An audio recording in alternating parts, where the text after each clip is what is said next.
যেতিয়া প্ৰফিটটো পাবলৈ ধৰিলোঁ তেতিয়া মানে ষ্টেপ বাই ষ্টেপ 50ৰ পৰা 100, 100ৰ পৰা 150 তেনেকৈ বঢ়াই যাবলৈ সক্ষম হ'লোঁ। চ' মানুহে সোণালী, ব্ৰইলাৰ আৰু কয়লাৰ এই তিনিটাৰ ভিতৰত আপোনাৰ কোনটো পুহিলে বেছি লাভ থাকে? যদি কমটি দিনত ৱেটটো লাগে তেতিয়া আপুনি ট্ৰিপল FG টো ভৰাব পাৰে। ট্ৰিপল FG আছে, নৰ্মেল কয়লা আছে আৰু আপোনাৰ SFG আছে। হয়, এইকেইটা ভৰাব পাৰে। কেগৰ ভৰাব পাৰে, কেগৰ কোৱালিটিটো ভাল আহে। আজি মই এনেকুৱা এজন ফাৰ্মাৰ ওচৰলৈ আহিছোঁ যিজন ফাৰ্মাৰে আজি 11 বছৰ ধৰি এখন ফাৰ্ম কৰি আছে। চ' ব'লক আমি এতিয়া তেখেতৰ লগত কথা পাতোঁ আৰু জানিম যে তেখেতে এই 11 বছৰত কি প্ৰব্লেম ফেচ কৰিলে, কিমান টকা লাভ কৰিলে, কি কথা এইটো যে চব জানো আহক। চ' ব'লক ভিডিঅ'টো এতিয়া আৰম্ভ কৰোঁ। চ' প্ৰথমত দাদা আপোনাৰ পৰিচয়টো আমাক জনাই দিব আৰু আপুনি এই ফাৰ্মখন আপোনাৰ ষ্টাৰ্ট কৰা কিমান দিন হ'ল? নমস্কাৰ, মোৰ নাম শ্ৰী মাধৱ দাস। মোৰ যোৰহাট ডিষ্ট্ৰিক্টৰ তিতাবৰ সমষ্টি 1 নং মৰাণগাঁও মোৰ ঘৰ আৰু মোৰ ফাৰ্মখন আৰম্ভ কৰিছিলোঁ মই 2015 চনত। চ' এইখনে দাদাৰ ফাৰ্মখন। ইয়াত এতিয়া দুখন ফাৰ্ম আছে তেখেতৰ, এইখন এখন আৰু এইফালে এখন আছে, এইখন এখন। এইখনত বৰ্তমান দাদাই এতিয়া সোণালী ভৰাই থৈ দিছে। এইখিনি সোণালী। দাদা এই সোণালীখিনি আপোনাৰ বয়স কিমান দিন হ'ল? আজি এইখিনি সোণালীখিনি বয়স আপোনাৰ 48 ডেইজ হৈছে। 48 ডেইজ হৈছে। আৰু আপুনি যেতিয়া প্ৰথম ষ্টাৰ্ট কৰিছিলে আপুনি মানে কি প্ৰব্লেম আপুনি ফেচ কৰিছিলে? মই যেতিয়া ফাৰ্মখন ষ্টাৰ্ট কৰিছিলোঁ তেতিয়া প্ৰথম প্ৰব্লেমটো আছিলে মোৰ ফাইনেন্সৰ প্ৰব্লেম কিছুমানে আছিলে বাৰু। এতিয়া প্ৰথম মই যেতিয়া কৈছিলে মই 50টাৰ পৰা আৰম্ভ কৰিছিলোঁ। হয়। আৰু এতিয়া লাহে লাহে মই যেতিয়া প্ৰফিটটো পাবলৈ ধৰিলোঁ তেতিয়া মানে ষ্টেপ বাই ষ্টেপ 50ৰ পৰা 100, 100ৰ পৰা 150 তেনেকৈ বঢ়াই যাবলৈ সক্ষম হ'লোঁ। আৰু আপুনি প্ৰথম কিবা বেমাৰৰ সন্মুখীন কৰিছিলে নেকি? বেমাৰৰ সন্মুখীন বহুত বেমাৰৰ সন্মুখীন হৈছিলোঁ বাৰু। CRD পৰা ধৰি কক্সিডিঅ'চিছ, ডায়েৰিয়া এনেকুৱা ধৰণৰ প্ৰব্লেমবিলাক আৰু সদায় কৰি আছোঁ। সেইবিলাক সদায় শিকি আছোঁ, নতুন সেইবিলাক সদায় শিকি যাবলৈ চেষ্টা কৰিছোঁ আৰু সেইকাৰণে সফল হৈছোঁ চাগে। ঠিক আছে। চ' দাদা যিহেতু আপুনি এইখিনি সোণালী ভৰাই থৈ দিছে আৰু আপোনাৰ সিটো গঁৰালত আপুনি কৈছে যে কয়লাৰ ভৰাই থৈ দিছে। চ' মানুহে সোণালী, ব্ৰইলাৰ আৰু কয়লাৰ এই তিনিটাৰ ভিতৰত আপোনাৰ কোনটো পুহিলে বেছি লাভ থাকে? সোণালী, ব্ৰইলাৰ, কয়লাৰ আচলতে গোটেইকেইটাতে প্ৰফিট আছে। আপোনাৰ মাৰ্কেটটোৰ ওপৰত ডিপেণ্ড কৰিব। আপোনাৰ জেগাত যিটো মাৰ্কেট আছে সেই মাৰ্কেটটো চাই আপুনি সোণালী, কয়লাৰ বা ব্ৰইলাৰ পুহিব পাৰে। কিন্তু যদি সোণালী পোহে, সোণালীটো আৰু ব্ৰইলাৰ দুইটা যদি ডিফাৰেঞ্চ কৰোঁ, আপোনাৰ ব্ৰইলাৰতকৈ সোণালীৰ মানে বেমাৰটো অলপ কম আছে। যদি নতুন ব্যক্তিয়ে ফাৰ্ম কৰিম বুলি ভাবিছে তেতিয়া আপোনাৰ সোণালীটো ভৰাব পাৰে। হয়। যদি নতুনকৈ কৰিছে নহ'লে কয়লাৰটো ভৰাব পাৰে। কিন্তু ব্ৰইলাৰটোত অলপ প্ৰব্লেম এটা আহিব পাৰে দেই। চ' এতিয়া দাদা মানুহে যেতিয়া এখন নতুন ফাৰ্ম বনায় সেই ফাৰ্মখন বনাওঁতে মানে কি কথা মন কৰি পেলাই ফাৰ্মখন বনাব লাগে? যেতিয়া ফাৰ্ম এখন ষ্টাৰ্ট কৰিম বুলি ভাবে, হয়, তেতিয়া ফাৰ্মখন সদায় পূবা পশ্চিমকৈ বনাব লাগে। মানে পূবা পশ্চিমকৈ বনালে তাৰ ৰ'দৰ পোহৰটো ডাইৰেক্ট পৰি যায় নাই। হয়। মুৰ্গীখিনি মানে সুস্থ হৈ থাকে। হয়। আৰু ৰ'দৰ পোহৰতে ডি ভিটামিন দি থাকে মানে। ডি ভিটামিনটো ফাৰ্মৰ কাৰণে বহুত প্ৰয়োজন। আৰু তাৰ উপৰিও প্ৰপাৰ ভেণ্টিলেশ্যন থাকিব লাগে। হয়। আৰু ফাৰ্মখন সদায় ওখকৈ বনাব লাগে। আপোনাৰ এই ফাৰ্মখনৰ হাইটটো যিহেতু মই বহুত দেখিছোঁ, বহুত মানে বেলেগ ফাৰ্মতকৈও মই বেলেগ ফাৰ্মলৈও মই গৈছোঁ, তাতকৈও বেছি ওখ দেখিছোঁ। আপোনাৰ হাইটটো কিমান আছে? হাইটটো আপোনাৰ 11 ফুট হৈ যাব তলৰ পৰা। একদম তলৰ পৰা 11 ফুট আছে ন? এনেই নৰ্মেলি আপোনাৰ চাগে 9 ফুটমান দিয়ে নেকি? আৰু আপোনাৰ মাজৰ এই হাইটটো কিমান আছে? মাজৰটো আপোনাৰ 12 ফুট 13 ফুটমান হৈ যাব। 12 ফুট 13 ফুটমান হৈ যাব ন? আৰু এইখন ফাৰ্মত আপুনি চাং দিছে ন? এখন চাং ফাৰ্ম মানে ওপৰতো ধৰে, তলতো মানে দুটা ষ্টেপত মানে মোৰ দুটা ষ্টেপ কৰি দিছে ন? 300 ধৰি কেপাচিটি মানে ইয়াত কভাৰ হৈ যায়। এইখিনিয়ে হয়, কয়লাৰ হয়, বৰ্ডিং কৰিবলৈ থৈ দিছে দাদাই। চ' দাদা এতিয়া আপুনি এইখিনিত যিহেতু আপুনি কয়লাৰ ভৰাই থৈ দিছে, হয়। চ' মানুহে প্ৰথম 6 লয়, 6 লওঁতে মানুহে তেতিয়া কি কথা মন কৰি পেলাই মানে 6খিনি কিনিব লাগে? 6খিনি আপোনাৰ চাব লাগে, 6খিনি মানে ৱেটটো চাব লাগে।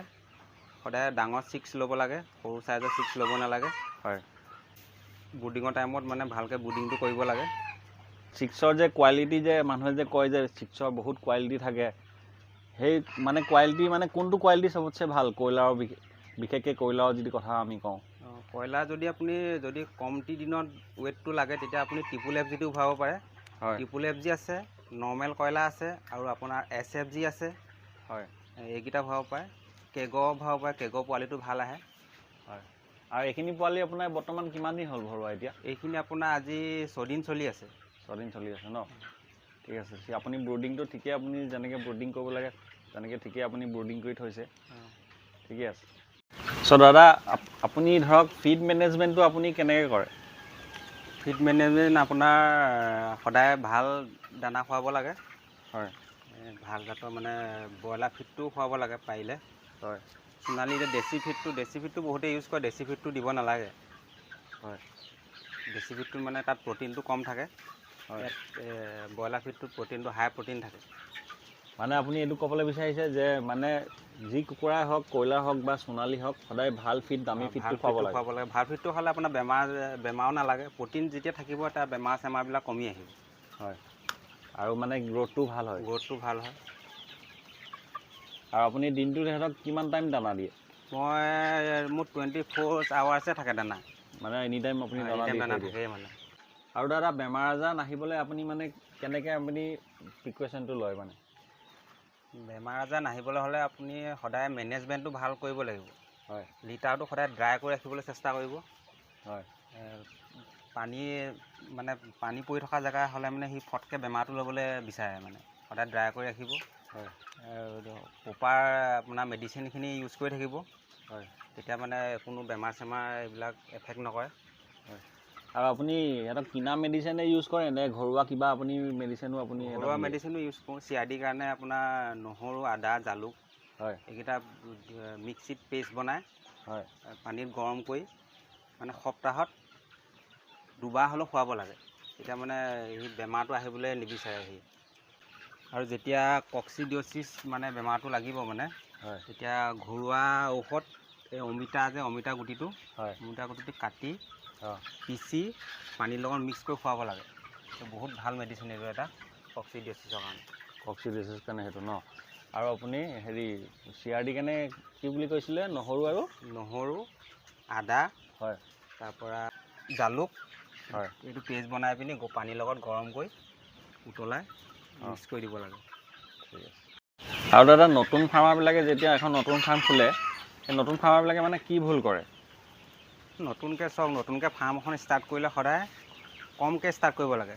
50টাৰ পৰা ষ্টাৰ্ট কৰক। তাৰপৰা সেই 50টাৰ পৰা আইডিয়াবিলাক লৈ লওক। কি মেডিচিন দিব লাগে, কি ভেকচিন দিব লাগে, কেনেকৈ ৰাখিব লাগে, এই গোটেই কথাখিনি সেই 50টাত আইডিয়াটো লৈ লওক। প্ৰথমতে মানে কি প্ৰফিটটো খাবলৈ নিবিচাৰিব। প্ৰথমতে প্ৰপাৰ মানে নলেজটো লৈ লওক। তাৰ পাছতহে মানে ষ্টেপ বাই ষ্টেপ বঢ়াবলৈ চেষ্টা কৰক।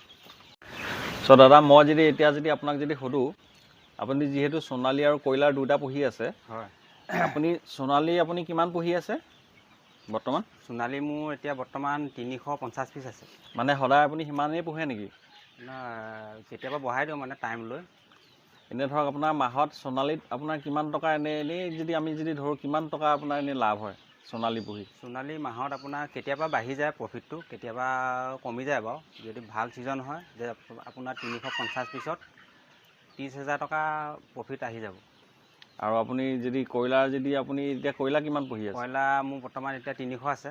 আৰু আপুনি সদায় 300কৈ ভৰাই নেকি? 300কৈ ভৰাই থাকোঁ। 300ত আপোনাৰ কয়লাৰ কিমান লাভ থাকে? 300ত আপোনাৰ 20,000 পৰা 25,000 টকা থাকে। মাৰ্কেট লৈ থাকে, আমাৰ মাৰ্কেট আপ ডাউন হৈ থাকে যে।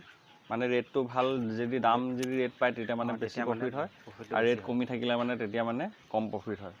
সেইটোৱে ন? এতিয়া নতুন কোনোবা এজনে ফাৰ্ম এখন খুলিম ভাবিছে, তেখেতে ধৰক সেই ফাৰ্মখন খুলি পেলাই মানে কিবা এটা লাভ কৰিম ভাবিছে, তেখেতে লাভ কৰিব পাৰিবনে? আৰু তেখেতে ধৰক কিমান মুৰ্গীৰ পৰা ষ্টাৰ্ট কৰাটো ভাল হ'ব আপোনাৰ মতে? নিশ্চয় লাভ কৰিব পাৰিব। মুৰ্গী বুলিয়ে নহয়, যিকোনো ক্ষেত্ৰতে যদি 100% দিয়া হয় সকলো ক্ষেত্ৰতে প্ৰফিট আছে। যদি নতুন ফাৰ্মাৰ এজনে মানে ফাৰ্ম কৰিম বুলি ভাবিছে মনতে, নিশ্চয় মই তাত স্বাগতম জনাইছোঁ। তাত ফাৰ্ম কৰিব পাৰিব। খালি প্ৰথম অৱস্থাত কমকৈ কৰিব লাগে। 50টা পোহক, 50টাৰ পৰা ধুনীয়াকৈ আইডিয়াটো লৈ লওক। কি মেডিচিন দিব লাগে, কি ভেকচিন মাৰিব লাগে, মেনেজমেণ্ট কেনেকৈ কৰিব লাগে, গোটেই আইডিয়াটো লৈ লাহে লাহে বঢ়াই থাকিব লাগে। মই যেনেকৈ কৰি আছোঁ তেনেকৈ প্ৰফিট নিশ্চয় হ'ব। মই আজি 2015 চনৰ পৰা ফাৰ্ম কৰি আছোঁ। আৰু আপুনি প্ৰথম অৱস্থাত আপুনিও চাগে কমকৈ ভৰাইছিলে চাগে? প্ৰথম অৱস্থাত মই কমকৈ ভৰাইছিলোঁ। ফাৰ্মিং লাইনটো মই বহুত ভাল পাইছিলোঁ, সেইটো কাৰণে মই আজি চাগে ছাকচেছ হ'ব পাৰিছোঁ। মানে যিটো লাইন ভাল লাগে সেই লাইনটোত সদায় অফাৰ মানে 100% দিব লাগে, তেতিয়া নিশ্চয় ছাকচেছ হ'ব। চ' বন্ধুসকল, আজিৰ ভিডিঅ'টো ইমানতে আছিলে। আজি যদি ভিডিঅ'টো চাই ভাল পালে তেনেহ'লে লাইক কৰি দিব আৰু লগতে মোৰ চেনেলটো ছাবস্ক্ৰাইব কৰি দিব। মই সদায় আপোনালোকক এনেকৈ ভাল ভিডিঅ' দিবলৈ চেষ্টা কৰি থাকোঁ আৰু আগলৈও কৰি থাকিম। চ' আজিলৈ ধন্যবাদ।